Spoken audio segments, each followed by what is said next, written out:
are forests. We are forests. Hello. Hello. We think all projects should have theme songs, so this is our theme song. It's not an original composition. You may close have enough. So don't, if you're filming that and distributing it, sorry. Hi, we're Duncan and Emily, and we're actually currently finishing this 3-month cross-European residency during which we developed We Are Forests, and we're here to talk to you not only about this project, but about the process that we've been engaged in for these past 3 months. So I am a narrative designer based in Montreal, Canada, and I work with wearable technology and e-textiles, thinking a lot about open source and product outputs. I'm Duncan Speakman. I'm based in Bristol. I work with public space and performative works using sound and mobile technology.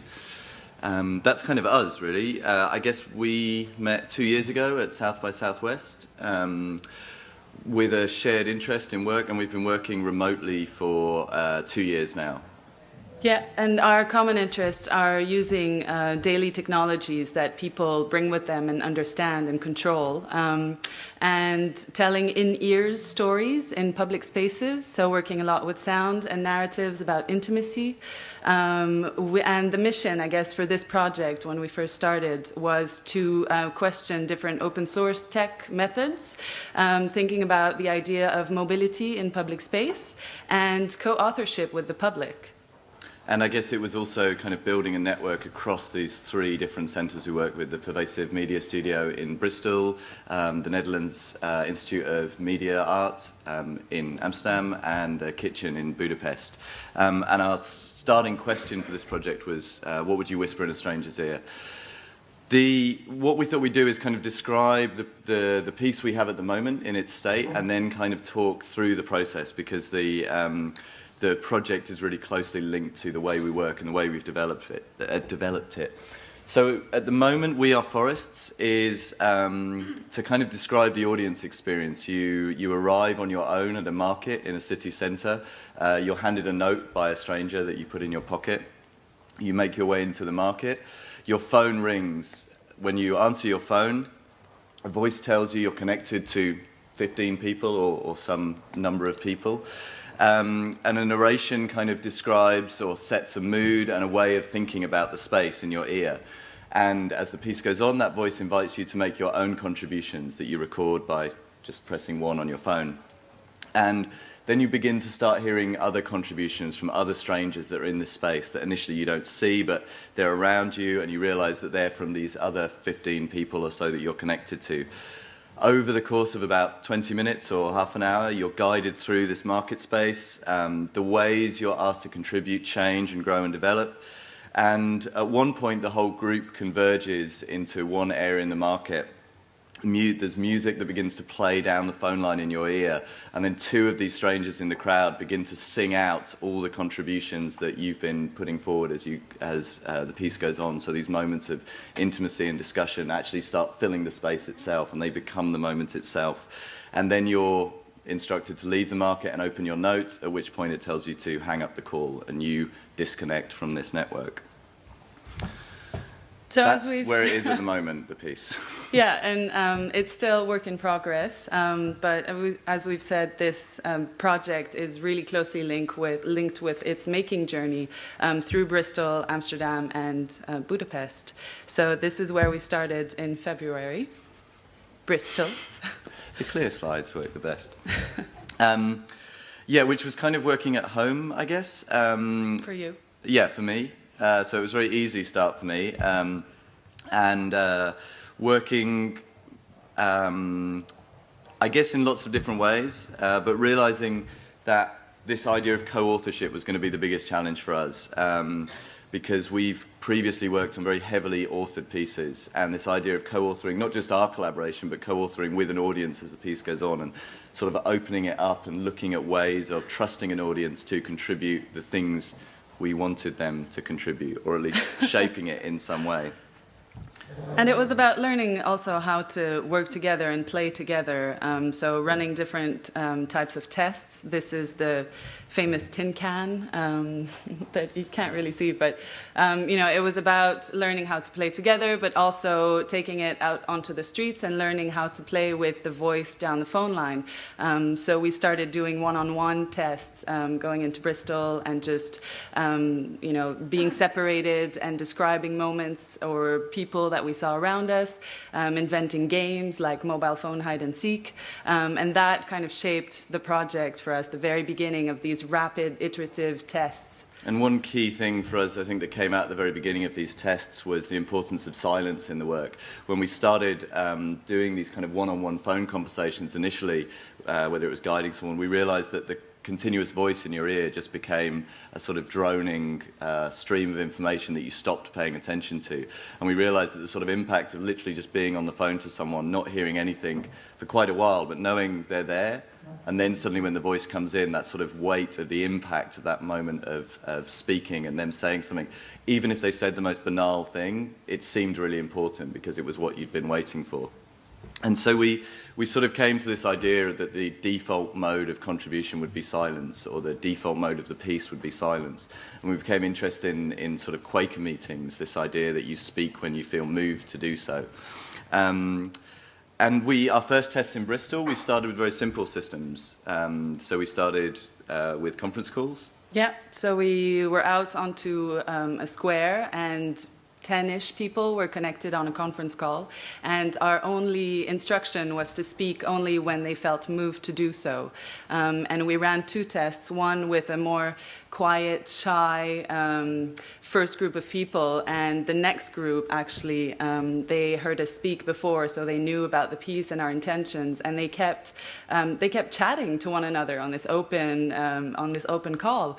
And so we decided to introduce an element of choreography and move them from through instructions on the phone line, move them from the square into a cathedral, where in the beginning people were still speaking very loudly, saying, "Oh, I feel really odd speaking so loudly in a cathedral." But then we got them to quiet down and end this test there. So that was a first test of moving people and adding this geographical sense. And I think the 2 things that came out of that for us were, one, that it was just incredibly powerful to just connect a load of people on a conference call. I think we were quite surprised by how much that impacted people. It's just sort of, they didn't know what was going to happen when they got called, or I think people called out at that point. And just to sort of go, oh, right, I can suddenly hear 15 people and I don't know where they are and they're in this public space. But also this idea of the note, this hang up the call note, initially it was a practical concern. It was, oh, we don't actually know how to end this piece. We're still testing it out. Let's just give them a note that says hang up the call and we'll tell them to open it. And the sort of the cut-off moment for people was really, really powerful, this idea that they're ending the piece. And later people have described it as almost like sitting in a cinema watching a film with the kind of stop button for the projector and feeling that at any point you could stop it, but then when you're told that it's over, not wanting to actually take that decisive action. And we moved to Amsterdam, and it looked like this. So the first thing we did, we were part of a festival called 5 Days Off, and we ran a series of workshops thinking about just trying to meet people and engage with different communities and explore maybe alternative ideas to what we had been doing in Bristol. So playing with physical objects, making sound machines, thinking about the different properties of things that make different types of sounds, playing mobile phone hide and seek, and just running tests in the city and street games and interventions. And then eventually moved up to the Arts Lab in the Netherlands Media Institute, which was an amazing space for us to think and research on a more conceptual way. And we got to a point, both kind of technically and conceptually, where we knew that we didn't want it to be a babble of voices. And so we kind of quite early on thought about the fact we needed a queuing system so that when you spoke, it didn't directly go to everyone else, because then everyone would sort of be talking over each other, but it would record your voice and then play that out to everyone else on the network. So in the piece as it stands now, and our idea was that you press 1, it records your voice. If someone else is recording at the same time, that just gets played afterwards. And this, for us, was kind of really important to think about the relationship between the recorded voice and the live voice, and this kind of impact of permanence in a way, and thinking that, okay, I'm recording something now, I'm not just speaking it out to everyone, I'm not just speaking intimately in all these people's ears, but it's somehow being stored and collected. And so, you know, the research for that was... There's a stream, I found a stream on SoundCloud that was the ghost voice of the last messages that people left on answering machines before they killed themselves. And of course, this says a lot about the importance of context, because you can hear, you know, a father just wanting to hang out with his daughter and go for a walk. And when you have the context around it that says, this is the last time I heard my father's voice, of course, it becomes really moving. But it kind of anchored down the fact of the recorded voice has a permanence to it that's interesting. And we started working a lot with music and writing down for phone lines. Which is a really unpleasant and painful task, and the thing we kept coming up against was that the way phone systems, especially because we were using a voice over IP, like a kind of Skype-based system where all the sound is going through different computers, shrinking it down. For me as a composer, sort of writing something and then listening to it down a phone and just going, oh my God, this sounds awful. But also finding out that a lot of the effects, the artifacts that you get from this process are the sort of things that actually, for years I've been buying software and plugins to make music do that, and you could just feed any sort of piece of opera down the phone and it would suddenly come out sounding like an Autechre track, which wasn't exactly what we wanted, but it was quite a useful outcome. But also this question of intimacy versus privacy. I think we'd started this piece thinking about the idea of intimacy down a mobile phone and the intimacy of a phone call and the sort of eroticism of someone speaking right into your ear. But there was also this, we sort of linked that with privacy, I think, and we were always thinking about it as that's quite a private thing.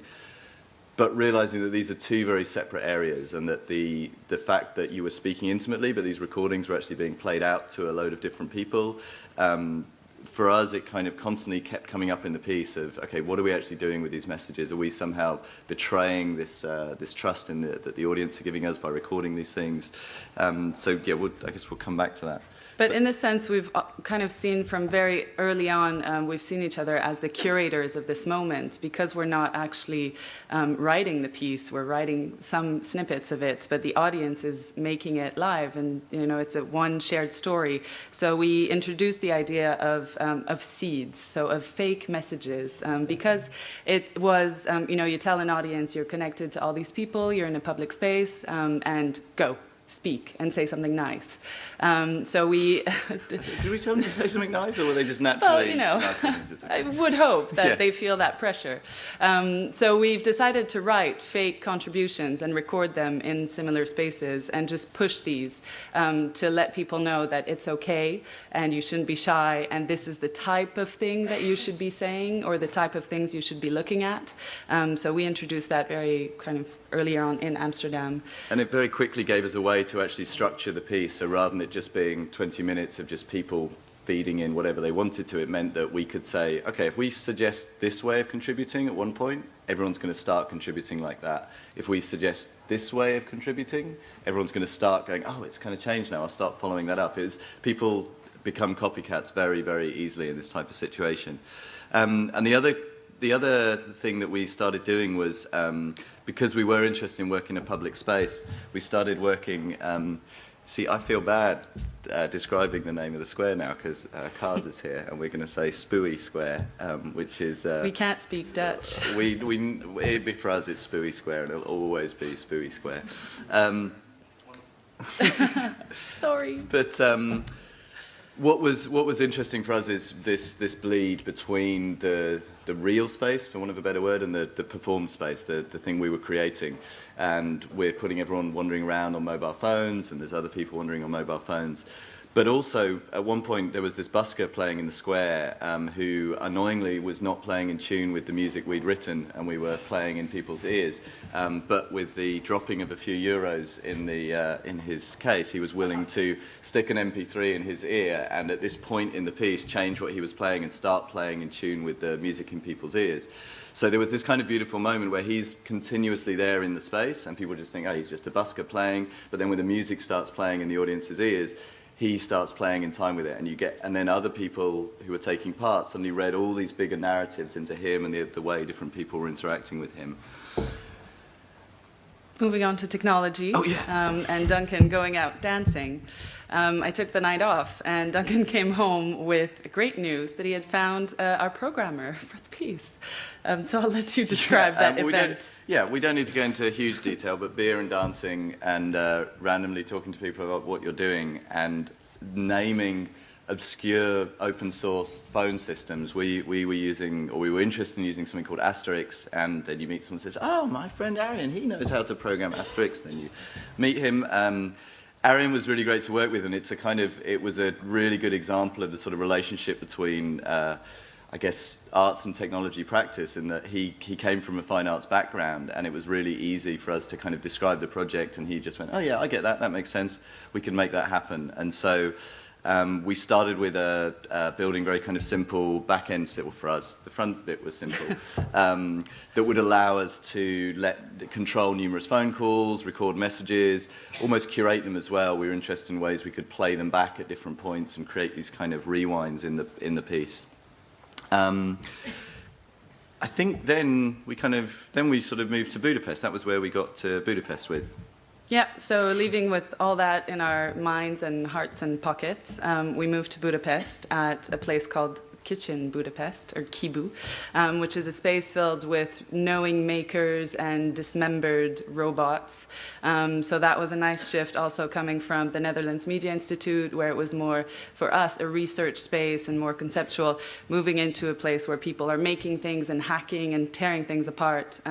So we rethought, we had one script, and then we rethought the narrative and how we wanted the choreography to play in the space, research different spaces. I think the other thing that I guess came up here, which was relevant in all the other places as well, was this tension between what we were making. And right from the beginning of the project, there was a tension around our discussion around, are we making a performance? For me, it was really comfortable to say, this is a performance work, and not so much for you. and this is why we sort of designer. I make objects and maybe experiences. But yeah, so this is why we came to this idea of creating a moment, and that was sort of became our comfortable way of talking about it. But in these spaces, we were still almost out on a limb, and it was really interesting to be in somewhere like the kitchen that is definitely more object-orientated. And that was like a programming pun joke. It was good, I like that. I wasn't listening, sorry. You're going to say, well, there was one laugh there. That was very good. Yeah, so to be there and saying, we're making an event, we're making something happen in a public space, and we did bring in performers. We worked... we found a couple of singers. We wanted to really develop the idea of the violinist, this moment of crossover between the performed moment and the space. And we were sort of influenced by a theatre maker called Dries Verhoeven, and this idea that we could use the audience's contributions back into the piece somehow. So these performers through the piece now, they listen in to what everyone's contributing, they start writing them down, and then that's what they sing out later on in the piece. We also, I guess this was about choreography as well, about choosing a physical space that as an outsider you get really excited by. You turn up in a place as a tourist essentially, and something that is very everyday for the people that live there, to us, we go, wow, look at this market space, this is incredible, we've got to do something in here. It was also about finding a space. I think in the square, people were very aware of one another, and this network was more visible. And in the market, where people can get lost and find their own ways, and just imagine that everyone they cross on the phone might be connected to them in some way. But this was just a more interesting event space for us. And we ran a few tests there. I think also the choreography allowed us to, we keep thinking about this idea of the cinematic, and one of the real benefits about spaces where you've got different levels is you can change people's, both their own perspective, but also we can sort of think about it as camera perspectives. So we can, at one point in the piece, we can move everyone up to a different level. They can look down on the market then. So they were in it, they step out of it, they look down on it. They move back down into the crowd. We also, this was where we started thinking about how to physically think about these ideas of intimacy between people. So we, at one point in this, we actually tell them they're just connected to one person. So we shift this idea that the network you're in, suddenly you're connected to just one individual, and we try and get people to open up more in that moment. And we don't use that, what they say, in the singing out. That's a sort of private, intimate moment. They're actually... Do we tell the truth? Yeah, go on. So they're actually not connected to anyone. We actually just, it's a sort of fiction where we tell them they're connected to one other person. If you ever take part in this piece when it's finished, just forget that we've told you this. It might work by then. That's true. We might just haven't gone there yet. No, it was surely we did it on purpose. No, we didn't. We're telling the truth. Yeah, it's true. We didn't. Technically, we wanted to be. We couldn't quite connect you to one other person at that moment, but actually, it sort of worked to not really do it, and people still.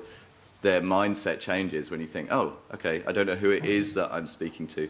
But it was the idea of finding intimacy, true intimacy in this public space, and we had a lot of debate about what intimacy was for us. And I guess the definition that we came up with was a moment where you feel comfortable enough or safe enough to give a part of yourself away. And thinking of the stranger that you meet on a train or on a bench, and just sharing a part of your life that you probably didn't think you would share that morning waking up. So we were trying to recreate that moment inside the piece just before all contributions are sung out into the space, and that your moment, your connected experience becomes part of the real world around you. I guess the other thing we should just say about Budapest, sort of as we're kind of wrapping up, is we did use it as an opportunity to start working on different threads of this project. As much as, I mean, at the moment we're kind of talking about the main output in terms of the work, but we went down a few different strands. We also started looking at whether this could be a one-on-one piece, and we started working with small Gumstix computers and sort of using the resources of a lab like that to, I guess, work in a bit more kind of back-end techie area and sort of do this exploration. We didn't finish this into an actual piece in the end, but we did start working with ways of making objects that we could use. This was going to be the reverse music box. The idea was that you'd put sounds into the music box rather than turning the handle and the sounds coming out. But everything that we created through this project also ended up being published. I mean, we stuck with that kind of open source mentality. So if you're interested and you do want to use any of it, our GitHub We Are Forests page has the phone system, which definitely works for less than 10 people. It works 50-50. We ran 2 tests this week on Wednesday, and it was the best of times and worst of times. One was beautiful and it worked perfectly and it was all great, and the other one, we have a great interface that we could watch loads and loads of phones disconnecting and just disconnecting and streaming up the stream, disconnecting. But it's there to work with, and yeah, it was quite painful. It was horrifying. So if you want to improve it as well, you know, going with the open source thinking, but also we ended up publishing different tools for the Gumstix as well to allow us to sort of interface with those, working with Tim Redfern, who again, similar kind of technology arts crossover for us and really easy to work with. We're still in this process. Oh, that's a bit early. You can put the next one on. That describes. We're still, in the middle of this, so it's really hard for us to kind of actually reflect on it clearly, sort of feeling that today is actually the day when we stop working on this. But we would say it's a leap of faith. It was a leap of faith for us to kind of not having worked together properly before to say, we're going to do 3 months living and working together in different places across Europe every 4 weeks, rethinking where we're living and relearning an environment and people. But also, it was a really great context for us to find a way to work together. But I was going to lead you on to the rest of this. We can't say thank you yet. Well, that's about it, really. Well, so I would say that the other important thing, though, is this idea that we end up coming out almost thinking about being ambassadors for each venue, about having this kind of understanding of how each place works, and that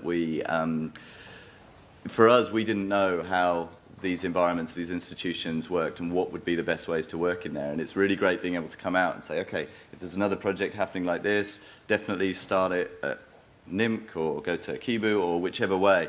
And I think that kind of learning curve for us was really important. And that network was super, super strong. And we also come out, I guess, with a new collaboration. And I guess is that it? That's it. Okay. Thanks.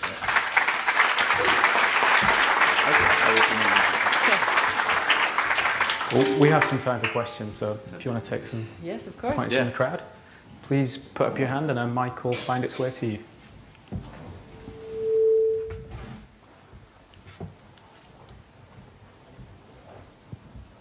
Hi. That was fantastic. Both the thing sounds wonderful and the process and everything about it's just exemplary in every way. About the thing itself, the only thing that troubled me a little bit was the singing at the end, because what the piece seemed to be about was this kind of trust and intimacy that people have in public spaces, talking into mobile phones, and people do say incredibly intimate things in public spaces. They almost, they forget. Absolutely. But that's their choice almost and their fault. And just occasionally you kind of strayed into a language of leading people on to be intimate, but then it's a surprise to them, I guess, at the end that it's sung, and people might genuinely speak very intimate things, and you've taken the choice away from them a little bit about whether that fills the space. It's not their fault anymore, it's almost the structure of the piece. Now, I'm not saying that that's not right. I just did that worry you? Yes. Yes, is the answer. At the same time, like Duncan was saying, because the system is like that at this moment, but what you're saying when you're connected to just one other person isn't recorded and isn't part of the performance, the singing performance. But we started, so the first contributions that we ask are to name just one thing that you see around yourself, and we're building a mosaic of the space around the network, and then asking the participants to look at people and describe them, and always giving them the agency to speak when they feel moved to do so, and moving on from people to relationships within the crowd. And so it's only about yourself when you're connected to one other person. And then just having these micro contributions sung out into the space that inspired them is more powerful in the end than bizarre or betrayal-worthy. How are people responding to that then? Because actually, thinking about it in more detail, it could be absolutely lovely, couldn't it? Just people generally have loved that, have loved that moment. Yeah, it's really been quite kind of magical for people. But I think it's also, I think it comes back to this tension between privacy and intimacy, because actually when you're giving these contributions at the beginning, you've been told you're connected to 15 people.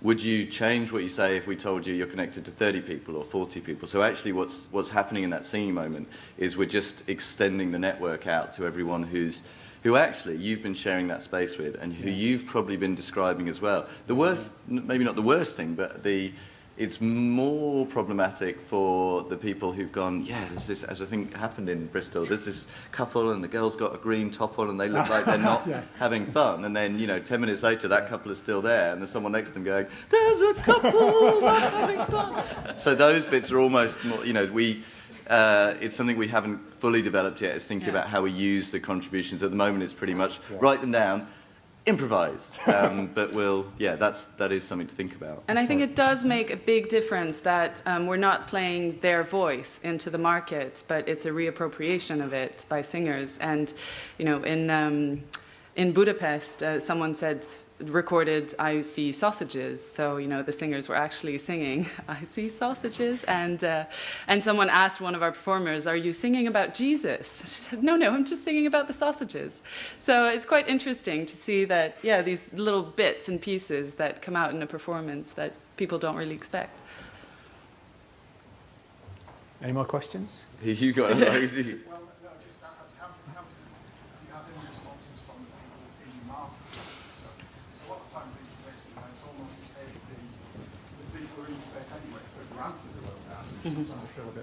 Sometimes feel a bit uncomfortable about that, when there's people bombing around playing some sort of pervasive chase game, you're kind of taking liberties with the people who are in that space going about their day-to-day lives, but actually singing to them might be, you're giving something back to that did anyone say anything to you about that? You know, unexpected bystanders. I don't know if there was anyone said anything, but we had people who sort of saw all these people with phones on and the people singing, and they'd sort of go in with their phone, I think, hoping something would happen here, but they would still, it would be a performative moment. But I think the rest of the piece is very much integrating with the space. It's not trying to do anything that's changing the environment. So, yeah, hopefully we're not taking them for granted, but hopefully trying to sort of build some kind of connection between them and the participants. Singing's nice, though, isn't it? I mean, it's a nice thing to give to people. Unless it's us singing. That's why we got other people in. Yeah. No other questions? Anybody else? Nope. Oh, this is the end We of the can go. residency. Oh. Yes. Hi, cars. Are you going to tell us how to pronounce Spooey Square? Spijplein. Spijplein. Slightly That's different. where we did it. I'm wondering, this piece seems to depend quite heavily on people actually more or less doing what you've expected them to do. Yeah. To what extent do you actually also anticipate people, you know, when you tell them to go up, at some point you mention you actually direct their movements in the space. When you have, I can imagine you have a few people that might decide to see what happens if they don't obey your orders to an extent. They'll be a bit disappointed. But have you had that happen, and is that something you've kind of incorporated in the design? From the physical choreography point of view, because it doesn't affect anyone else's experience, I'm not actually worried about if they choose not to do that. For me, it's very similar to making a film and taking the assumption that everyone is going to sit in the cinema on a chair looking at the screen. You know, you have to assume that. Anyone is completely free to turn away and just listen to it or watch it upside down in whichever way they want. And it doesn't affect the experience of the other people taking part. It's not codependent in terms of their actions. So in the choreography that we create in that moment, if someone doesn't go up and they stay downstairs and carry on describing things, they're still actually feeding into what the other people are seeing. You almost get a conversation-style moment where you're looking down. The bigger issue is about the text contributions, about what people say. And I don't know whether we've just been lucky so far, or our frames are really good. We have this idea of framing. Let's say that. Our frames are really good, where we have these kind of texts that explicitly try and shape a way of thinking, and they talk about the space in a certain way. So actually, if you were to completely go against that, I think you'd feel it. But of course, it's open to jokers. You know, someone could come and take part and do something completely different, but I guess you'd hope in a way that mob rule would shape the piece in another direction. But if it goes that way, maybe it just goes that way. And I think the biggest problem is shy people who don't know what to say, and we've addressed that with the seeds, and we have a few in each section so that when we see that no one's recording, we just keep pushing them and hope for people. But it's quite simple to interact with, and by asking them for micro contributions, and the movements are also quite natural. Once you've been in the market for 10 minutes on the ground floor looking at vegetables, you're quite curious about the upstairs, and you might want to go and navigate that space for a while. And but in Budapest, the space is so grand that we ask people to go back downstairs and find the absolute center of the market, which the first test we did, they completely missed.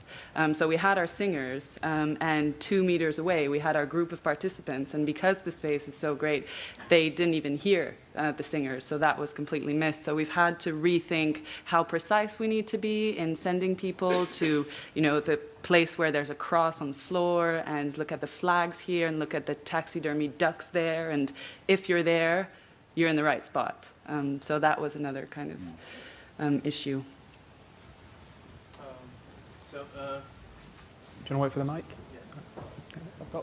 There's a guy at the back here too. Okay, we'll do both. So only one microphone. Okay. I was just wondering at the end of the experience, how you gather feedback from the participants, or insofar how do you assess whether it's been a success? Or, I mean, it's not quite the right word, but hopefully you know what I'm getting at. Yeah. Well, we've just been running them as work-in-progress showings, and so most of the times we met people in the beginning, handed the note. Duncan said, you pick up something from a stranger. The stranger is usually me. And I say, please meet back here. And we have a way to run feedback sessions in just asking for general opinions at first, but then Duncan, usually when he runs the subtle mobs, asks these really helpful questions, which is, you know, one thing that you would definitely keep, one thing that moved you, and one thing that you would trash. So that's useful. We have these kind of binary lists of things that worked or not. And collect anecdotes from people, you know, get their kind of specific moments that happen for them that either we probably weren't expecting, or just things they remember really strongly. But it's definitely I was going to say focus group then, but I hate that term. But it's almost like that. We work with a group of people who've taken part, so they get the whole experience, because at the end they still head off somewhere on their own to open the note, but they know to meet back somewhere else. And then we always invite people to send emails, and we get responses that way, and sort of feedback from people that way into the. We have time for one more question. So right now, it seems like your system kind of needs your monitoring and involvement. Are you thinking about doing it automate, or will it always need that personal human touch for the system? This was a conceptual debate or argument that we had very early on. Actually, was this idea about whether we wanted to make a system, whether at the end of this we'd have both a live event and a system that's a permanent service for lonely people. I was a bit worried about that, because I was just worried that you'd phone up one day, leave a message, and there'd be no one else there on the end of the line without. You know, that would just kill you, wouldn't it? It's like, this is a worldwide network to connect with anyone else who's feeling lonely in the whole world. I'm the only lonely person around. So I was a little bit worried about that, but it's still something that we're thinking about as doing a sort of automated system. At the moment, I really like the curation of it, and Emily was saying the curation of the moment, that if we're saying it's a moment, you know, that is, you know, what is that? It's when we say it starts and when we say it finishes, and the arc that happens in those 20 or 30 minutes is something that we're very much shaping and going, okay, there's been enough mosaic contributions, let's push it forward. And that's done, I mean, definitely on gut instinct, I'd say. You know, we listen to it, and it's a feeling about timing and rhythm, about, okay, now we should move on to the longer descriptions, now we should push these seeds, and that's not something I would want to automate, really. Thank you, Duncan and Emily. Cool, thanks, guys. Thanks.